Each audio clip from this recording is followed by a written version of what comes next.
जय जिनेन्द्र। आज हम NCERT 12th micro economics chapter 1 माध्यमिक शिक्षा मंडल के नए प्रश्न बैंक का क्वेश्चन नंबर 18 सॉल्व करेंगे कि पीपीसी कर्व कब एक सरल रेखा में होता है। पीपीसी कर्व जो है, इससे पहले हम एग्जाम्पल से देख लेते हैं। ये आपका पीपीसी कर्व है और ये सरल रेखा में है। उत्पादन संभावना वक्र ये सरल रेखा में है। ये सरल रेखा में क्यों है? क्योंकि हम मान लेते हैं कि प्रारंभ में आप x की 3 वस्तुएं और y की 6 वस्तुओं का उत्पादन करते हैं और इस बिंदु पर आपका संतुलन है। अब आप ये चाहते हैं कि आप x वस्तु का उत्पादन 3 से बढ़ाकर 6 यानी 3 यूनिट आप उत्पादन को बढ़ाना चाहते हैं।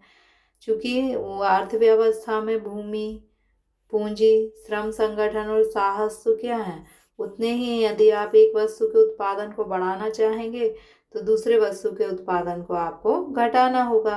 तो आपने 3 यूनिट x वस्तु का उत्पादन बढ़ाया तो आपको 3 ही यूनिट y वस्तु का उत्पादन घटाना होगा।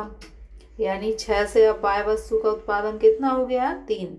और x वस्तु का उत्पादन 3 से बढ़कर कितना हो गया? 6। इसका अर्थ है कि जो सीमांत उत्पादन संभावना है, यानी जो सीमांत रूपांतरण की दर है, वो कैसी है? बराबर है। सीमांत रूपांतरण की दर यानी x के बदले y के बदले में आपने x की बराबर यूनिट का त्याग किया। यानी जितनी आप x का को प्राप्त करेंगे उतना ही आप y का त्याग करेंगे। तो सीमांत रूपांतरण की दर कैसी हो जाएगी? समान हो जाएगी। तो ऐसी स्थिति में उत्पादन संभावना वक्र कैसा होता है? एक सीधी रेखा में होता है। इसे लिखेंगे। इसको आप तालिका से भी देखिए कि पहले आप क्या कर रहे थे, x की 6 वस्तुएं और y की 3 वस्तुएं बना रहे थे। अब आपने x की 3 ज़्यादा वस्तुएं बनाई, यानी 3 से 6 हो गई। तो y की भी आपको 3 ही वस्तुओं का त्याग करना पड़ा। यानी y की त्यागी गई इकाइयाँ कितनी हैं, जिनका कि आपने त्याग किया है, वो 3 है। और x की प्राप्त की गई इकाइयाँ कितनी हैं? 3 है। दोनों का हम भाग देंगे तो हमारा कितना आ जाएगा? 1। यानी सीमांत उत्पादन संभावना वक्र सीधी रेखा में कब होता है? जबकि हम जितनी इकाइयों का त्याग करते हैं उतनी ही दूसरी वस्तु की इकाइयाँ प्राप्त करें।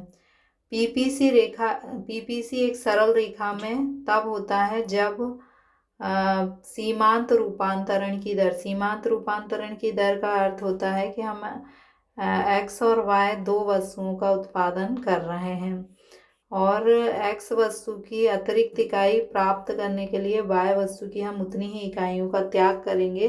तो जो त्याग की दर है उसे हम क्या कहते हैं? सीमांत रूपांतरण की दर कहते हैं। उदाहरण के लिए यदि हम देखें कि यदि प्रारंभ में हम x वस्तु की 3 यूनिट का उत्पादन कर रहे हैं और y वस्तु की 6 यूनिट का उत्पादन कर रहे हैं, हम चाहते हैं कि x वस्तु का उत्पादन हम बढ़ा के 6 कर दें, तो हमें y वस्तु का उत्पादन जो है घटा के 3 करना पड़ेगा। ऐसा क्यों? क्योंकि सीमांत रूपांतरण की दर क्या है? स्थिर है। स्थिर का मतलब जितनी हम x को बढ़ाएंगे उतना ही हमें y को घटाना होगा। इसलिए उत्पादन संभावना वक्र जो है एक सीधी रेखा में होता है। Thank you.